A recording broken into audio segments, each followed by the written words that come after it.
This just in, actor Chadwick Boseman has died. He was just 43 years old. Everybody is the hero in their own story. He, of course, starred in Black Panther. The impact of that is something that nobody can actually write about yet. I hope people are proud when they finish watching the movie. He broke stereotypes and became a role model for Black youth. Boseman had been fighting colon cancer for 4 years, but never spoke about his diagnosis. Boseman has probably begun a weight loss regimen for a future role. Superpower you wish you had in real life. I wish I could freeze time. You gotta get sick of hearing Wakanda. No, I want Wakanda. I want us to be Wakanda.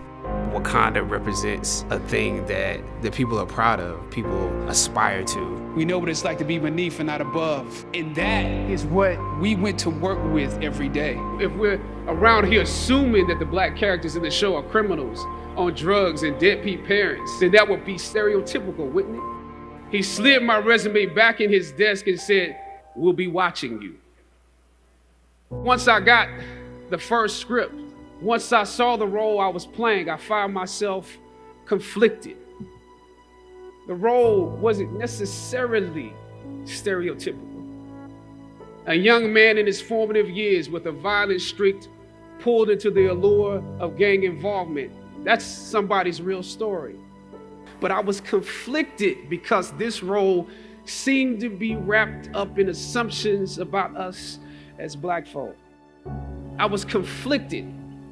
It was just my luck that after filming the first 2 episodes, execs of the show called me into their offices and told me how happy they were with my performance.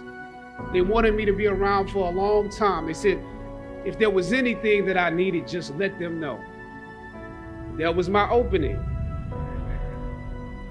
I decided to ask them some simple questions about the background of my character, questions that I felt were pertinent to the plot. Question number 1, where's my father? The exec answered, well, he left when you were younger. Of course. Question number 2, in this script it alluded to my mother not being equipped to operate as a good parent. So why exactly would my little brother and I have to go into foster care? Matter of factly, he answered, well, of course, she's on heroin.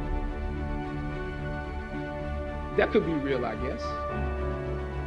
But I didn't want to assume that's what it was. If we're around here assuming that the Black characters in the show are criminals on drugs and deadbeat parents, then that would probably be stereotypical, wouldn't it? That word stereotypical lingered. One of the execs pulled out my resume and began studying it. The other exec wore a smile, trying to live up to what they had promised me only a few moments before. If there's anything you need, just let us know.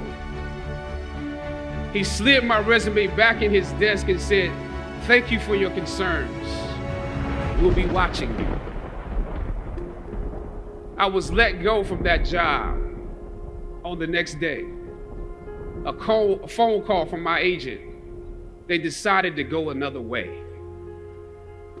But when you have those moments alone, you start to wonder if there was a better way to handle it. And if you could have handled it better, maybe you could help your family. And then before you know it, you're broke.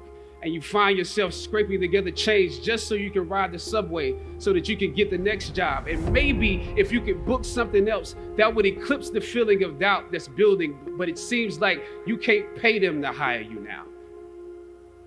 My agents at the time told me it might be a while before I got a job acting on screen again. We're hesitant about sending you out to some people right now because there is a stigma that you're difficult. We all know what it's like to be told that there is not a place for you to be featured, yet you are young, gifted, and Black. We know what it's like to be the tail and not the head. We know what it's like to be beneath and not above.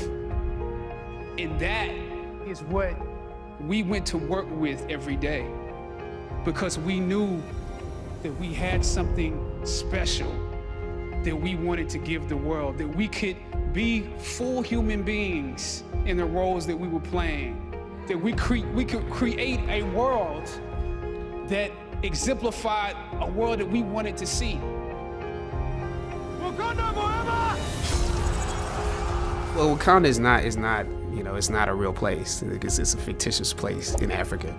But I think it's become, you know, this idea of excellence and hope, and has become sort of a totem to a certain degree that people are proud of, people aspire to. Wakanda represents a thing that can make people in real life want to live up to a certain thing.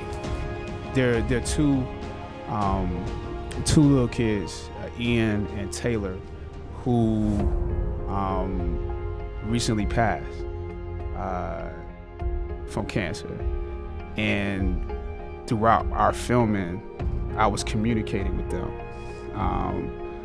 knowing that they were both terminal. And what they said to me is, and their parents said, they're trying to hold on till this movie comes. And to a certain degree, it's a humbling experience, because I think back now to a kid and just, you know, waiting for Christmas to come, waiting for my birthday to come. I did live life waiting for those moments. And so it put me back in the mind of being a kid. And when I found out that they,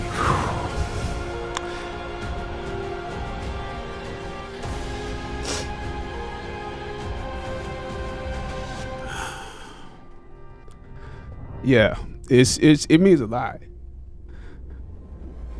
Sometimes you need to feel the pain and sting of defeat to activate the real passion and purpose that God predestined inside of you. Purpose crosses disciplines. Purpose is an essential element of you. It is the reason you are on the planet at this particular time in history. Your very existence is wrapped up in the things you are here to fulfill. Whatever you choose for a career path, remember the struggles along the way are only meant to shape you for your purpose. I don't know what your future is, but if you are willing to take the harder way, the more complicated one, the one with more failures at first than successes, the one that has ultimately proven to have more meaning, more victory, more glory, then you will not regret it.